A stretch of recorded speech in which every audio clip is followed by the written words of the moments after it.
الماء الدافئ الخارج من عملية التبريد يحتوي على أملاح ذائبة ومواد عالقة ومواد عضوية ذائبة وغازات وكائنات حية دقيقة قد تؤدي إلى تآكل المعادن وتكون قشور كلسية تترسب داخل مواسير أنظمة التبريد، مما ينتج عنه إفساد جزئي أو كلي للمواسير وبالتالي خسارة اقتصادية. وكانت المعالجات بالمواد الكيماوية التي يكون لها آثار جانبية ضارة، ولكن إذا توصلنا إلى تركيبة صديقة للبيئة من الطبيعة وتتحكم في التآكل وترسيب القشور في أنظمة المياه، حاجات كتيرة سوف نتعرف عليها من خلال هذا اللقاء مع الدكتورة ميسة صلاح الدين، الكيميائية بشركة مياه الشرب بالإسكندرية والحاصلة على أحسن رسالة دكتوراه على مستوى جامعة الإسكندرية لعام 2014، وهي جائزة دكتور عبد الرحمن الصدر. أهلا بحضرتك دكتورة ميسة وألف ألف مبروك.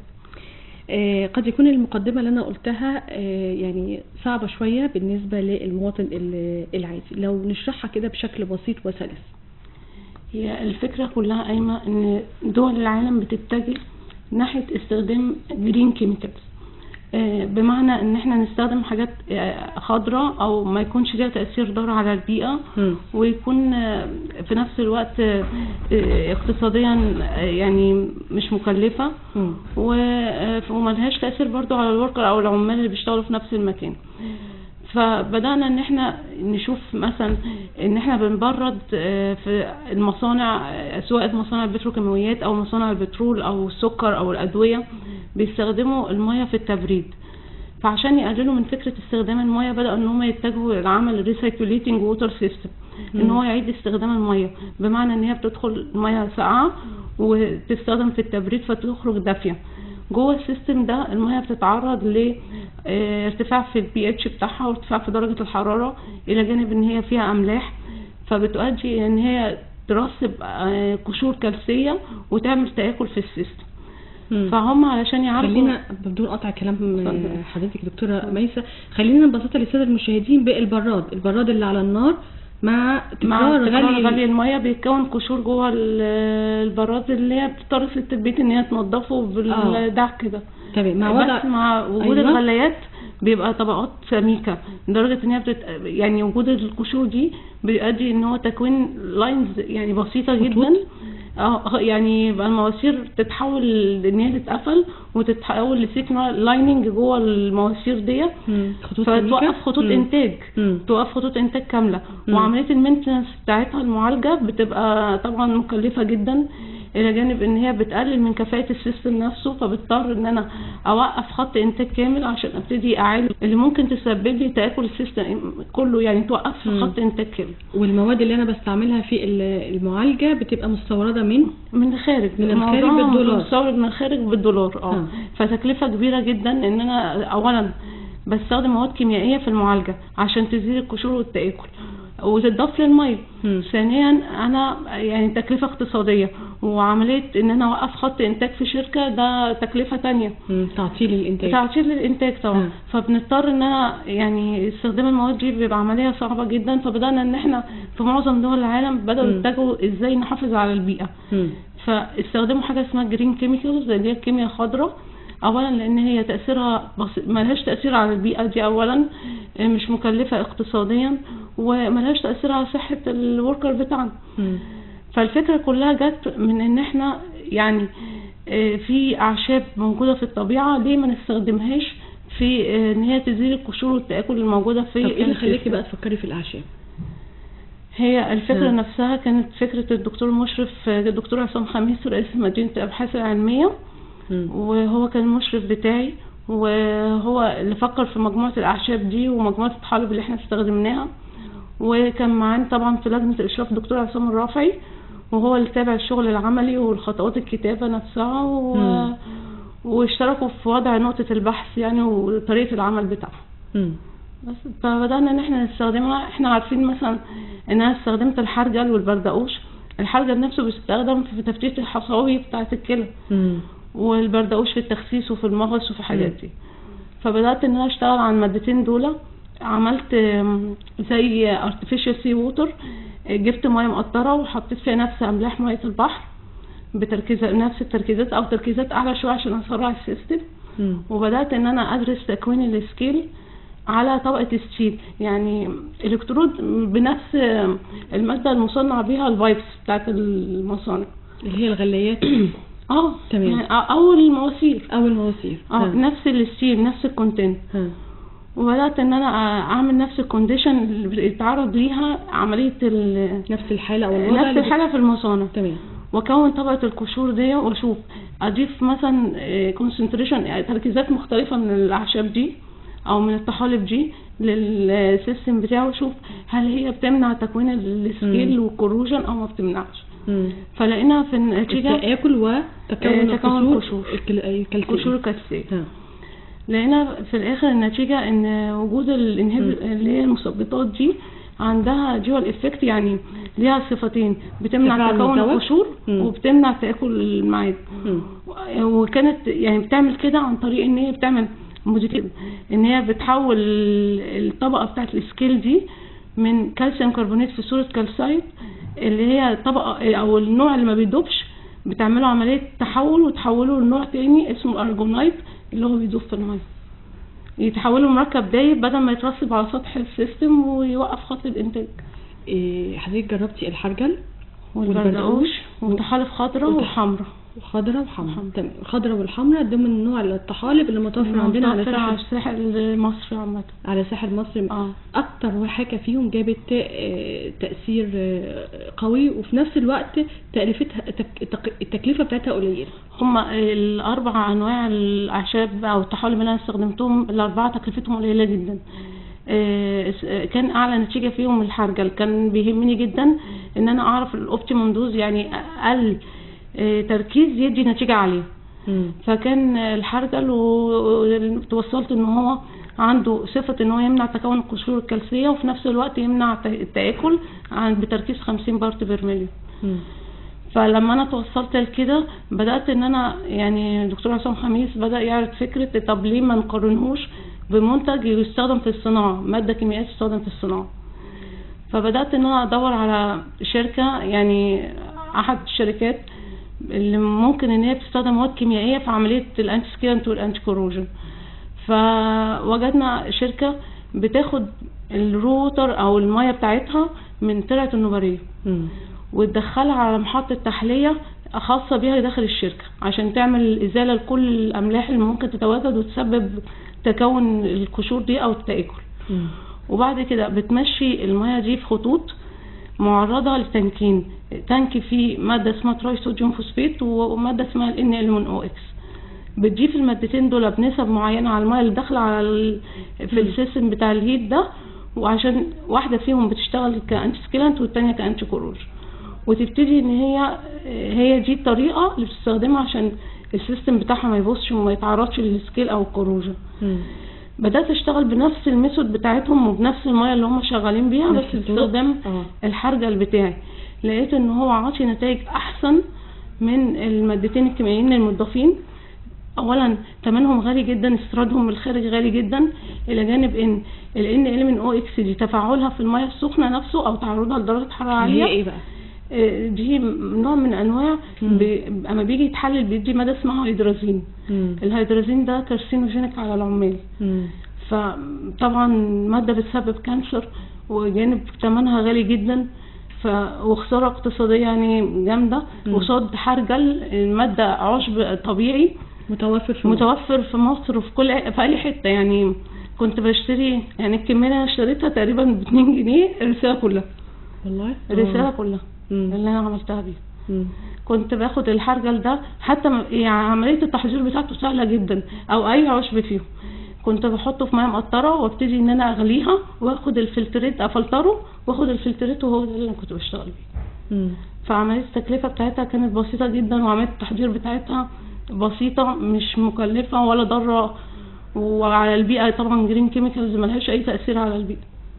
طيب طبعا اصبح معلوم او يعني معروف للمصانع والشركات دلوقتي انت حاصله على رساله الدكتوراه في الموضوع ده. في حد بادر ان هو يتعاون معاكي ان انت تبداي يبقى في تعاون، يبقى في استفاده من رساله الدكتوراه؟ لان هيوفر عليهم زي ما انت قلتي من الناحيه الاقتصاديه نمره 1، نمره 2 هيحمي صحه العاملين في هذه المصانع والشركات. هي اللي حصل ان احنا يعني كان الموضوع متوقف لغايه لما انا سجلت في مكتب براءة الاختراع النقطة، وبدأت ان انا انا ناقشت شهر 4/2014، وبعد كده بدأت بقى اللي هي شغل ان انا اصلح الحاجات اللي في الرسالة، وخدت الشهادة شهر 6/2014 اتوافق عليها من الجامعة. شهر 9 اتعرضت الجايزة بتاعة الدكتور عبد الرحمن الصدر وقدمت فيها. شهر 12 اتعمل مؤتمر المياه الخامس، وكان في معهد الدراسات العليا، ورشحني فيه الباشمهندس احمد جابر رئيس مجلس الاداره. عملت محاضره فيه، وبعد المحاضره دي بدا شركات يعني مجموعه شركه المياه شرب اسكندريه. عملت محاضره، بس يعني كنت بتكلم عن الحرجل بس لان هو اعلى نتيجه جات، لكن البردوش برضو عاشي نتيجه، يمكن الطحالب يعني نتيجتها اقل منهم شويه. فعرضت المحاضرة، وكان قاعد في المؤتمر ده رؤساء مجلس إدارة شركات كتير، فبدأوا ان هم يعني عايزين يتعاونوا معانا ان انا اشتغل في الكواليتي كنترول بتاعهم، او ان انا بالتعاون مع شركة المياه، وان الباشمهندس احمد جابر يكون يعني هو الراعي يعني الموضوع ده معاهم. فهو وافق على الموضوع ده وقال لي هنبقى نرتب الموضوع ده ونشوف ازاي ممكن ان احنا نعلن عن المنتجات دي، وازاي ان احنا ممكن نحافظ على البيئة باستخدامها. بس ككيميائية بتشتغل في شركة مياه الشرب بالاسكندرية، طبعا انت استخدمتي مياه البحر في الرسالة بتاعتك. هي ارتفيشال، عملت مياه مصنعة، مياه بحر. ده بالنسبة للشركات ده توفير للمياه اللي هم بيستخدوها من النوبارية او المحمودية اللي هي مياه الشرب الاساسية بتاعت المحافظة. هي يعني اللي احنا مثلا ريكومنديشن او اللي انا بنصح بيه ان الناس يعني رؤساء مجلس اداره الشركات دي ممكن ان هم يبادروا بتكلفه في الاول بسيطه، ان هو يستخدم ميه البحر في التبريد، ويضيف لها الاكستراكت بتاع الهيربس دي او الاعشاب اللي انا مستخدماها، لان انا اثبتت ان هي لها تاثير. يعني هي الميه العاديه بتاعتنا فيها سولتس، فيها املاح، بس مش زي ميه البحر. انا يعني جربت التست بتاعتي على ارتفيشال سي ووتر، يعني ميه بحر مصنعه، فعطت نتائج. هم لو بردوا بيها، اولا انا هوفر حصه الميه اللي هم بيستهلكوها، وهقلل من فكره ان هو ياخد ميه من الترعه اللي احنا بستخدمها في المحطات عندنا عشان نحولها لميه شرب، ويدخلها على محطه تحليه، وبعد محطه التحليه يحط كيماويات غاليه جدا. فانا هلغي الحته دي خالص، يعني هوفر في التكلفه وهوفر في الوقت نفسه، وحصه الميه بتاعت وهوفر في حصه الميه. تمام. فدي الفكره كلها ان احنا عايزين نعرضها على الشركات، ان هو ممكن يبرد بميه بحر ويضيف لها الاكستراكت بتاعه. يبقى انا كده استفدت ان انا الميه مش مهدره طبعا، وان هو لو صرفها برضو الصرف بتاعها مش هيكون له سايد افكت او تاثير على البيئه عندي، لان هو الحرجل الناس بتشربه او البردقوش ملوش اي تاثير على يعني الميه اللي احنا صارف عليها. دكتوره ميس، نرجع بقى للبدايات لاختيار او تحديد رساله الدكتور. ليه اخترتي الموضوع ده على وجه الخصوص؟ هو انا خلصت الماجستير بتاعي، وبعدين كنت بدور على نقطه اسجل فيها، فعرفت ان دكتور عصام خميس كان ساعتها ماسك وكيل لكليه العلوم والدراسات العليا. رحت له، هو كان شغال في نفس الموضوع، ان هو بيستخدم جرين كيميكالز، وكان مهتم بالنقطه دي جدا، ومشرف على رسائل كتير بنفس الوضع يعني. فرحت له اتكلمت معاه، قال لي ان هو ممكن ان احنا نشتغل في نفس الموضوع بس باستخدام هربز او اعشاب ثانيه. يعني في ناس ثانيه مستخدمه مثلا تين وزيتون، وفي ناس مستخدمه نخل وحاجات كده. فهو اللي اختار النقطه، واختار يعني الكيماويات اللي احنا يعني الهربز اللي احنا بنستخدمها، الاعشاب ايه هي. وطبعا دكتور عصام رافعي بدا ان هو يحط خطه العمل نفسها ويتابع الشغل العملي، وايه التستات اللي احنا عملناها، والتصوير. بدأنا ان احنا نصور الالكترود او طبقة الستيل اللي انا مستخدماها، كنت بصورها باوبتيكال مايكروسكوب وسكاننج عشان اثبت ان هو في المية العادية كبلانك كون طبقة سكيل او طبقة قشور. لكن لما انا ضفت الهرب بتاعي بنسب مختلفة بدأ يزيلها حتى بالتركيزات القليلة. دكتورة ميس، عندك فكرة ان باقي المجموعات حققت نتائج ولا لا؟ ولا انت بس اللي قدرتي ان انت تحققي نتائج في الحرجله؟ لا، في يتهيألي التين والزيتون برضو عطي نتيجه كويسه. بس ممكن يكون هي رسائل ما تعرضتش في الجائزة، او يعني هي جائزة بتتعمل كل سنتين، فانا صدفت ان انا كنت متناقشة 2014 فقدمت فيها. قدمتي فيها وانت يعني متأكدة ان هتفوز بالجائزة، ولا كنت متمنية فقط؟ كنت متمنية، وما كنت شاكة انها ممكن فعلا افوز بيها، بس انا يعني عملت كل اللي عليا. يعني الشغل العملي في الرسالة كان كتير جدا وكان صعب جدا، وكان المشرفين بتوعي عايزين تطلع على اكمل وجه ما فيهاش حتى غلطة لغوية. ف يعني انا سمعت من لجنة تحكيم الجائزة ان هم رسالة عجباهم جدا، وان مكتوبة باسلوب حلو جدا وسهل ان هو يتفهم لاي غير مستخدم لأي مستخدم، مش لازم ان هو يكون كيماوي اللي بيقرا فيه. انطباعك ايه لما سمعت؟ مين اللي بلغك الاول؟ اللي بلغني المعهد الدراسات العليا، اتصلت بيا مدام اماني اللي هي ماسكه سكرتير لجنه الجوائز دي. قالت لي ان انت وصلتي لاخر مرحله في تصفيه ما بينك وما بين طالب في كليه صيدله. فانا ما كنتش يعني لغايه حتى لما قالت لي الكلمه دي كنت متاكده برضه ان انا مش هاخدها. ما اعرفش، انا كان عندي احساس بكده. يعني حتى الباشمهندس احمد لما انا قلت له على موضوع احمد جابر الشركه اما قلت له على موضوع الجائزه قال لي انا ما يعنينيش ان انت تكسبي او ان انت تاخديها، يكفينا شرفا ان انت ترشحتي للجائزه وان انت توصلي للتصفيات النهائيه دي برضو حاجه مشرفه. فالصراحه هو كان الناس اللي كانت واقفه جنبي جدا في موضوع الجائزه دي، وكان يعني خد على ثقه يعني ان هو لازم ان هو يسوق المنتج بتاعي، وان هو لو في اي مؤتمر او في اي محاضرات هتلقى في موضوع الميه ده او في موضوع الصناعه ان انا هخرج معاه فيها يعني ان شاء الله. فبدات ان انا يعني الحته دي تديني دفعه شويه ان هو رئيس مجلس الاداره واقف جنبي وكده. فالمهم كنا عندنا اجتماع مع ناس في الشركه القابضه بتاعت ميه الشرب، واتصلت بيا مدام اماني وقالت لي انت اللي كسبتي الجائزه. بس مش عارفه اقول ايه عليهم، ده كنت مبسوطه جدا يعني. انا ما كنتش متخيله. وحتى الباشمهندس كان في القاهره اتصل بيا بارك لي والدكاتره المشرفين. يعني انا كنت حاسه ان هي يعني حاجه كبيره جدا ان انا اخدها يعني. الحمد لله. خلينا نتكلم عن الاساتذه المشرفين على رساله الدكتوراه الخاصه بيكي.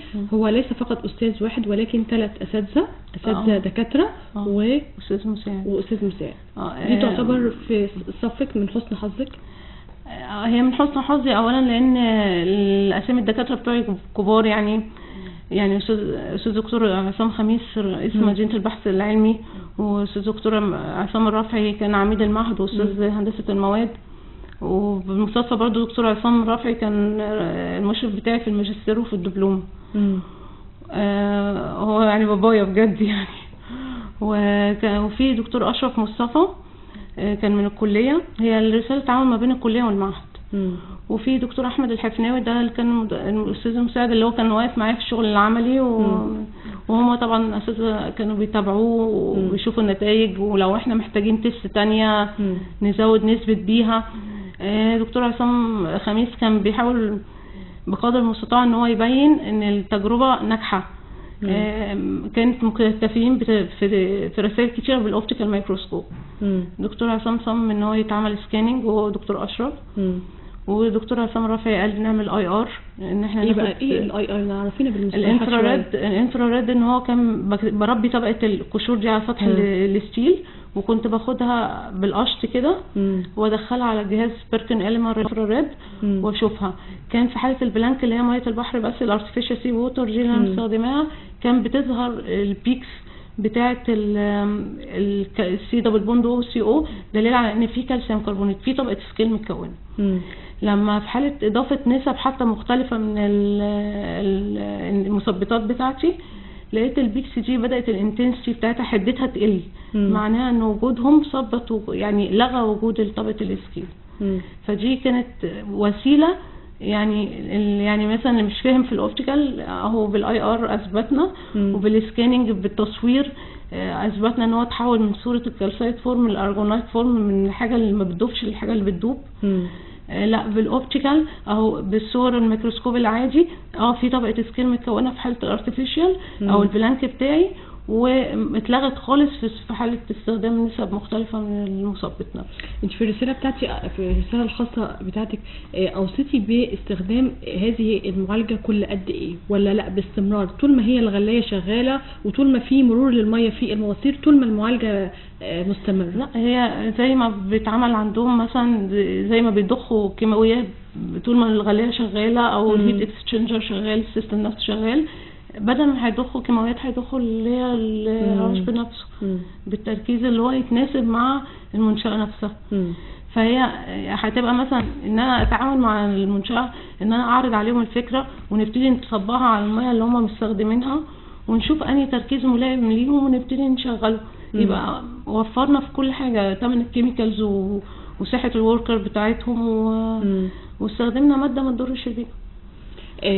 انت ذكرتي قبل ما تسجلي رسالة الدكتوراه او قبل ما تناقشيها على وجه التحديد سجلتي براءة اختراع، سجلتي براءة اختراع هنا في مكتب البراءة في كلية الزراعة.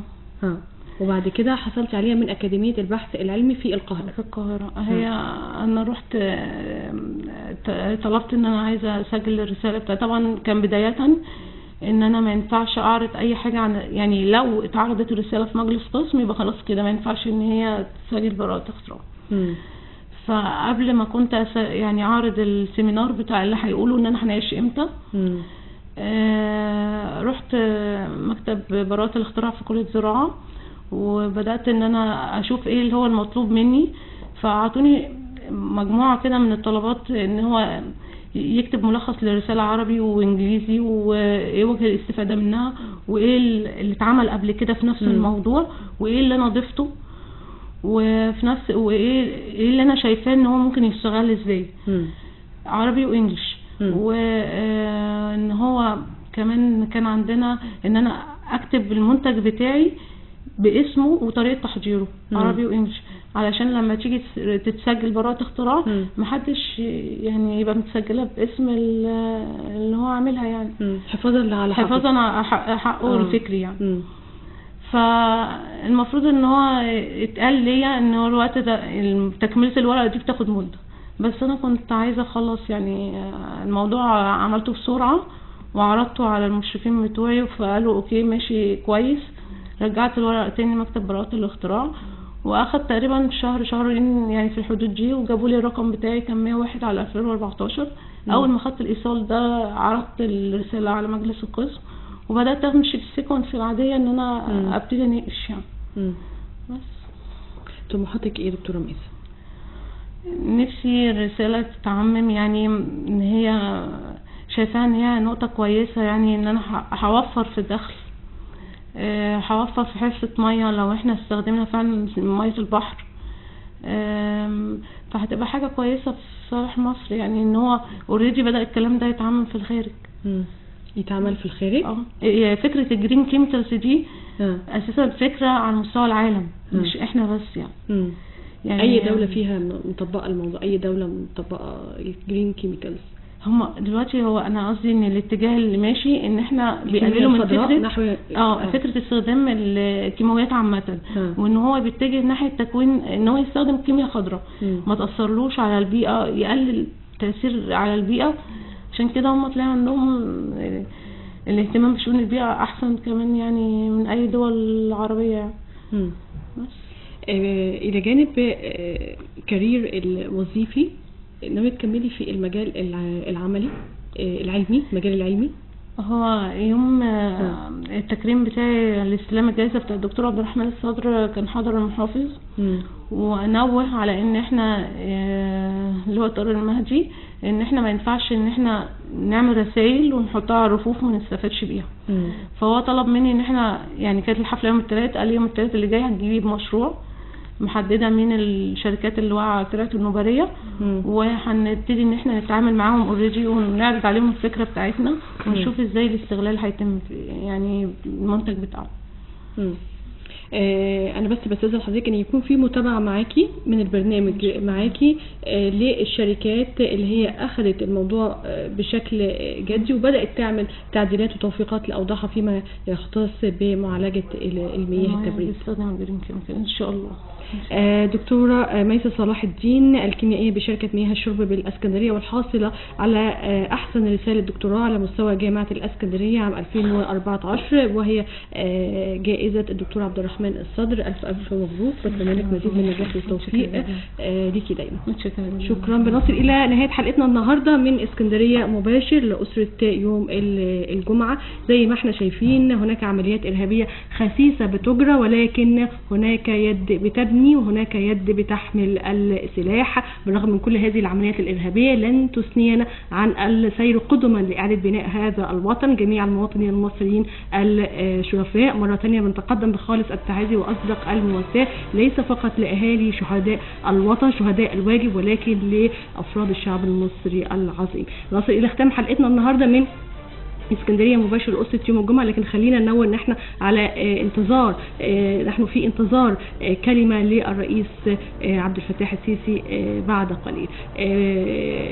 بنصل الى ختام هذه الحلقة، على وعد ان نلتقي باذن الله يوم الجمعة القادم. الى ان نلتقي لكم منا ارق التحيات.